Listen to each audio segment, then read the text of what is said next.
Welcome back, tribe. I have an episode here from Sadia Khan. It says, nice guys finish last, always, but why? Got into this one on the second channel, but let's hear it from a woman's point of view. Yep, that's good advice. Certain men have given all men the reputation as being liars and cheaters. Yes. But in reality, I think I've heard you say that women are typically more guilty of this than men. I would say women are by far more guilty of this. And I can't believe that we've kind of created this culture where we just believe that men are, the liars and the cheaters. And I find it so fascinating that I'll have clients where the woman is literally cheating on her husband and she'll say men are trash. Those words would leave her mouth when she's the one that's causing the lying, and she's like, oh, but because here's the thing. I think here's the key difference between men and women. Women genuinely believe their lies. They believe the lies they tell themselves. So when they say, but it's not an affair, it's just emotional. And I'll say, oh, you had an emotional affair. Yeah, it was just an emotional affair. Did you ever sleep with him? Only a couple of times, but it was an emotional affair. They use that word emotional affair. But I didn't suck him off. It meant nothing. I could give one piece of advice to men. If you've ever heard the word emotional affair, she's been having plenty of sex. Plenty. And then some. They use the word emotional affair to make themselves feel less guilty. There's no such thing as That's so true. That's so true. When you're going through a breakup or you suspect your partner's cheating and they get caught in the lie and she says, we didn't do it. It's an emotional affair. I just, bro, they were having sex for the longest time possible. She's not lying about this. Women that say this are just giving you what's the word for it? Trickle down truth is really what it is. A little bit of, a little bit right here, a little there. A month later, you get a little more trickling, and then it trickles some more months later, and then you finally put all the pieces together. The real truth comes out, and it's like, oh, I had a full-blown affair. He was basically my new boyfriend. I was thinking about moving in with him and getting a divorce, and yeah, it was nothing like I told you in the very beginning. And all women do that. The trickle-down truth bullshit. It's real. Whatever she manages to divulge willingly, it's 10x worse what's really happening. So insane. Emotional affair. Look, I have many male friends in my life who I'm very, very close to. Now, if we're going to use the term emotional affair, that could be seen as an emotional affair because I talk to them every day. I love them. I care about them. They care about me. We call each other, whatever it is. The key reason it's not an affair is because there's no sexual interest on both. If you're saying emotional affair, what makes it an affair? It would just be a friendship, no?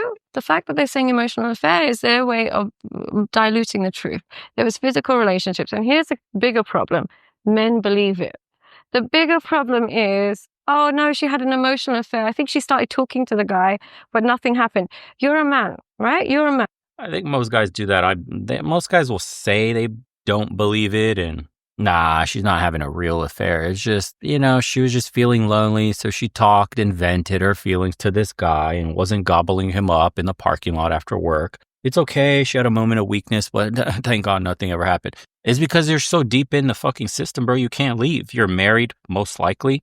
Either have kids with her. What happens to a man if he gets a divorce? The system will absolutely wreck. Divorce court is so biased. Alimony and child support is right around the corner. What's a man supposed to do in that situation, bro? Yeah, my woman's cheating on me. So what? The courts aren't going to punish her. I still lose half my shit. Maybe she'll even get part of my retirement, my pension, all of that. All gone, potentially. And then there's child support. So a lot of guys, average dudes specifically, that don't have the financial backing or the planning or the whereabouts anyway about them mentally to contact somebody and get something. I'm not talking about fucking prenups. I mean like irrevocable trust. And that shit costs a lot of money to protect your assets. The average guy doesn't have assets to protect, dude. So when you go into these situations where you find out your wife has been having an affair, you really don't have much to do besides leave. And walking away is going to incur a huge financial cost with the court systems that we're under. No shit that a lot of men choose not to get married to. And ask yourself this. If you're a man talking to a woman that is interested in you, so much so that she's risking her relationship, are you just going to talk to her? Are you not going to with her? So you're just believing your woman's version of events, but try and think of it from the perspective of the man that she's talking to.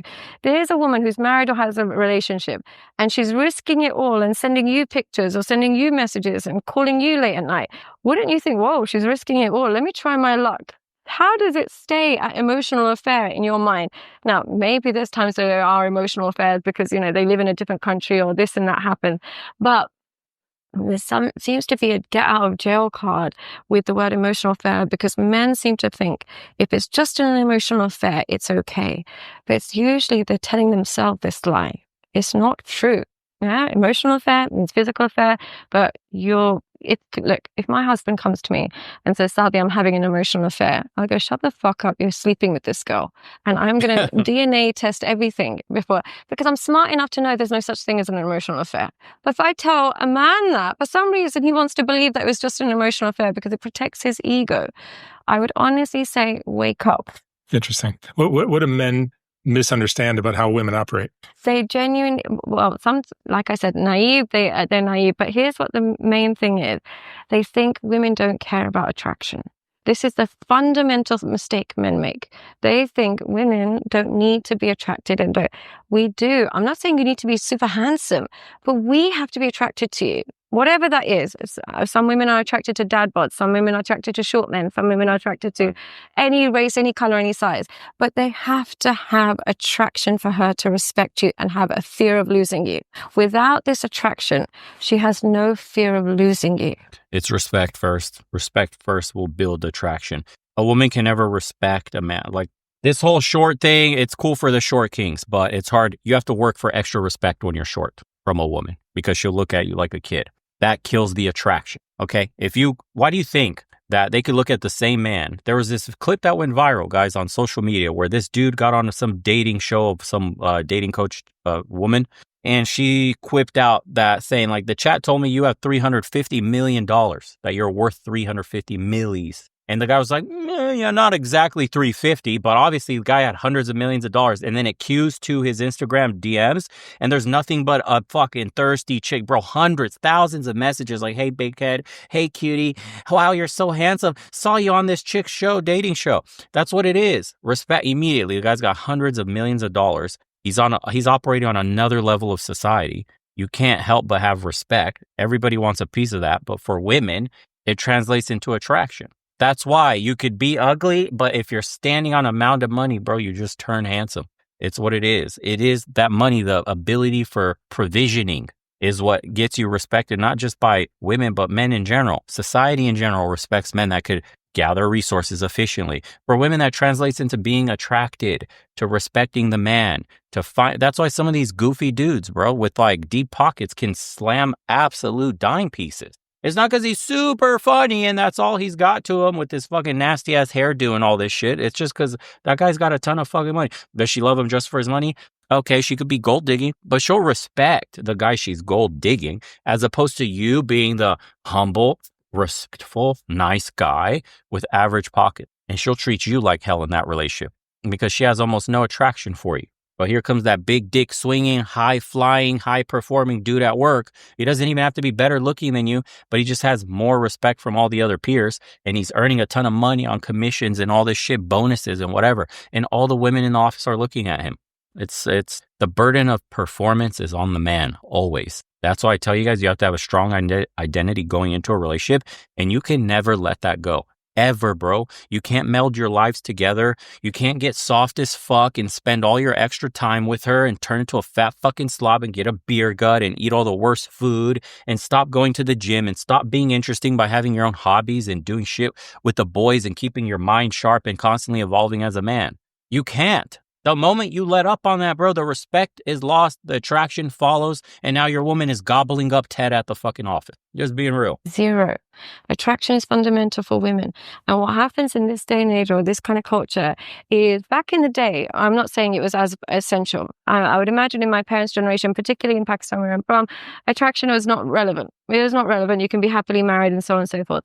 In this day and age where there are so many a channel to meet men that you are attracted to and make you feel more attractive. When you have a man that you're attracted to giving you attention, as a woman, you feel more desirable compared to a man that you're not attracted to. Like, for example, I might be waiting at the bus stop and if it's a really handsome man comes up to me and asks me for my number, I'll say, I'm really sorry I'm taken, but thank you so much. Have a great day. Now, if a crackhead comes and says that, I'll say, shut the fuck, get away from me. Attraction is the fundamental difference is how I'm treating them. So when men, I think what they get wrong is they think they can buy attraction. They think if I treat her well, if I give her this life, if I show her safety, if I can do this, I can do this, she will love me deeply. Unfortunately, attraction is similar to friendship. You can't buy it. You cannot buy it and you can't bypass it. So what she's talking about is simping. And that's what, the really ugly looking dudes with nothing going, let themselves go, have no identity, and let the money lead every single interaction. That's what happens. When you simp, it becomes fatal. When you're the guy I mentioned before, where you maintain your own identity, you get your pockets fat, you live the fucking lifestyle you want, you don't let women walk all over you, you don't simp, then they all just start magnetizing towards you. All of them, all of a sudden, is like, oh, you guy's kind of cute. But you could take the same guy that has none of those things. Fuck, they could look exactly the same, but one guy just leads, like buys her love, constantly buys her things and does everything for her and never says no and all that shit. It will put a woman off. You could be Brad Pitt, dude. You could take two fucking Brad Pitts. One of them treats them like shit. They're both millionaires. One treats them like shit and makes his own identity, at the peak of what matters in his life. And the other one is like, puts her up on the pedestal, elevates her to like fucking goddesshood. And she'll be disgusted by the one that elevated her. It's the same exact man, same exact money. All of this stems from respect. Do you know how it comes? It's like a pyramid, bro. Respect yourself first. That's the tip of the pyramid. Then comes respect from everybody else. That's the look up to you. If you put yourself at the foundation of the pyramid, in terms of respect, which is what nice guys do, they're at the very bottom and everybody gets to step all over them for more and more respect gained at your expense. Instead of it distills down from you. It's insane, but people don't operate this way. I don't know why. We're taught to be, I don't even want to call it nice guys, but fucking pushovers, dude. In society, you matter to yourself more than anybody else in this world. The moment you lose sight of that, you will lose everybody around you that you say you love and care about. I think the fundamental mistake men make is they think attraction is something you can compensate. And I know I've said before in interviews that you can make up for looks by being funny and charming. I agree, but the key, I'm still sticking to that. What I'm saying is she has to be attracted to you. It could be your sense of humor. That's getting a bit convoluted. Women's emotions are fleeting, bro, but respect isn't. Remember that one. You can make her laugh. You can make her hate you. She could be fucking mad. She could scream at you. She could absolutely be raging out on you. Next day crying about you. All that shit is mad. Feelings blow in the fucking wind and they disappear shortly. Respect is the only thing that stays. Doesn't matter. That's why she doesn't put up with, she doesn't make her boss put up with any of her bullshit. Yes, sir. When, sir? Jump how high, sir? Yep, that project will be submitted soon, sir. Whether I'm on my period or not, or got no sleep, it's yes, sir. Why? Because it's respect. And if you don't maintain yours in your relationship, she'll be gobbling Ted, her boss, because she respects him way more than you. And he's a real man and you're not. Yeah. Ask a bunch of the men out here who got cheated on. Where did it happen? Statistically, at work. But be very careful of that work husband talk too. Anyways, boys, hope you appreciated this one. Hit us up in the private community and join some of the calls that we're on every day. Check out the second channel. See if those videos interest you at all. And as usual, see you on the next one.